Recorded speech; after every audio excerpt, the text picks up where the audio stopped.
week at least. I do cardio work, and I do strength training. I do stress reduction. I do relaxation exercises. Do a number of steps to reduce my stress. Stress will kill you.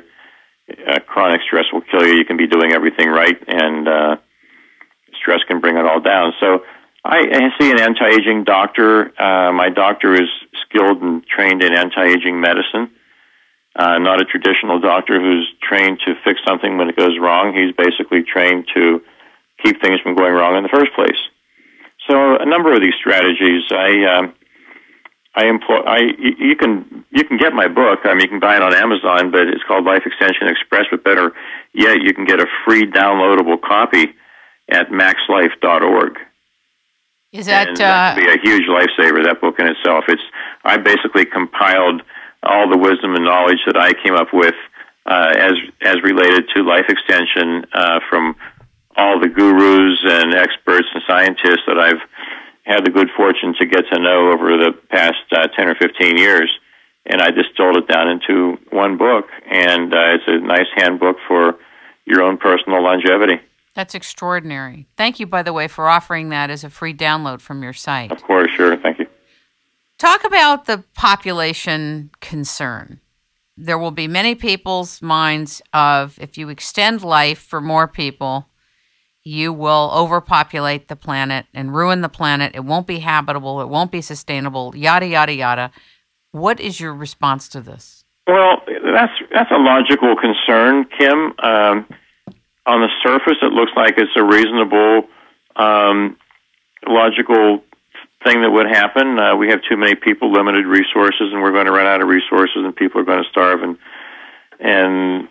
won't be housed or clothed, and that's been basically the response to technology and things that make people live longer and make them more efficient in the workplace since the beginning of time. I mean, at the Industrial Revolution, we heard the same objections, and we have, I think, over 7 times more people in the world now, all living much more with much more prosperity, much more comfortably, much more healthfully. I was speaking with an astrophysicist some months ago, and he said to me, we got onto the subject of population, and he said to me, are you aware that we could put all the people on the planet right now in the state of Texas? Now, of course, they wouldn't have much room to move. They wouldn't have much room, but if you look at Hong Kong... Yeah, but he wanted me to have a clear context about the distinction between propaganda and reality. I was pretty stunned. Oh, yeah. I mean, if you fly over the U.S., and we all have, and you look out the window, I mean, what do you see? It's almost all open space. Right. And Frank Lloyd Wright, back in the 50s, designed a mile-high building that designed for Chicago that would have housed the entire city of Chicago in that one building, and the rest of Chicago was designed to be parklands and you name it, and industrial areas and commercial areas. But the entire population of Chicago, now that the population was a little smaller than it is now, but in one building. And Julian Simon was a pretty renowned economist. Not too long ago, he calculated that we could house, we could feed, we could clothe twice as many people as we have on this planet right now with just our existing resources. It's not a resource problem, Kim. It's a distribution and political problem. I agree. So we have plenty of resources. And again, we have enough resources now, not accounting for future technology, not accounting for seabed farming, not accounting for asteroid mining, not accounting for nanotechnology. We have enough resources right now to take care of twice as many people as we have on this planet. So resources are not a problem. The problem is mental. It's, like I said, it's distribution, it's political. And it's also the paradigm. It's also the paradigm. And just think, the people that we're losing, we lose 100,000 people every single day to aging. 100,000 around the world. And most of these people are the ones with the most experience, the most wisdom, the most to contribute to society. These are the people best equipped to solve these problems as they arise. They're not part of the problem, they're part of the solution. And people have the audacity to say the solution is to let these people die. Well, that's murder if we have the capability of keeping them alive. We are programmed psychologically to age and to die conceptually. Like if someone says, well, if I live 75 to 80 years, that's fine. I always wondered, why is that fine? Why do we have to age the way that we age? Why can't we enjoy youthfulness and longevity? And if we don't want to be here anymore, then we don't want to be here anymore. Then we stop taking care of ourselves. But why can't that have the law of accelerating returns, this exponential wellness? And why is it that our children can't be taught this paradigm of exponential wellness, this ability to be youthful and to be healthy and vital, and that's the natural state, not the state mentally and physically that we're born into? Well, that will be the natural state for our children and our children's children. They'll be born into it or have been born into it if they're young enough right now. They're going to take this as a natural progression as part of life, and someday people are not even going to understand aging and the consequences from aging before we're able to solve the deleterious effects of aging.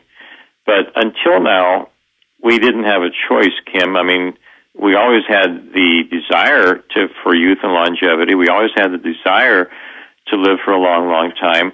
We just didn't have the capability of doing that. We had the capability of keeping ourselves alive a little bit longer than our neighbors or our friends or family, but who weren't following or who wouldn't follow certain steps. Jack LaLanne's an example. He's a perfect example.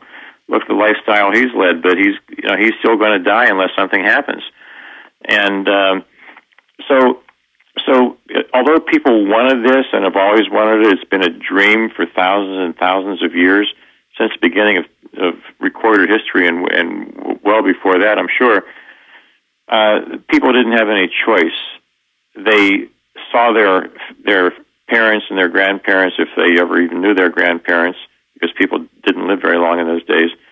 They saw their friends and their family members getting older and dying, and they knew the same thing was going to happen to them. So they had to rationalize their way out of this. I mean, it's a pretty grim prospect to know that the end is in sight, and it's going to go downhill from where you are until the time you die, and there's nothing beyond that. So we've come to rationalize and invent ways to justify the fact that aging is good.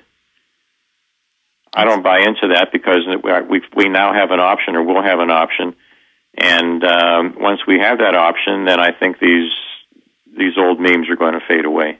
Do you and your group envision growth hormone being involved? Well, I believe it's way beyond the understanding of that. Maybe not the understanding what growth hormone does is certainly a small part of the picture, but growth hormone is pretty controversial. I don't take it.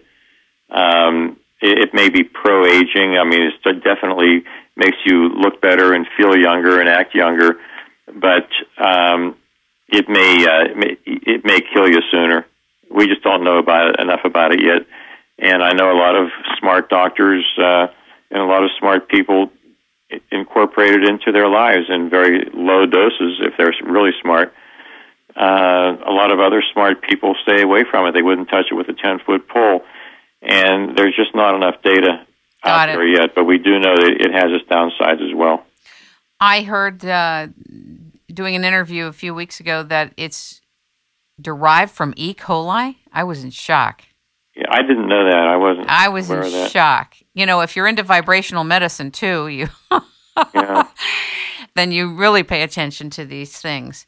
So what's on the agenda right now for this year? There's some specific things that you're looking to have happen as a foundation. I know that you're raising money. Are you doing a public offering or what? I actually cannot talk about that right now due to some of the laws, but we are in the process of raising some money and getting some of these technologies off the ground. We've identified about a dozen different areas of research that we want to cover, pieces of the aging puzzle, and we've identified several companies, in fact, a lot of companies that are doing the research in these areas, as well as some of the basic research labs. And it's part of our plan to start getting these funded this year. Very and good.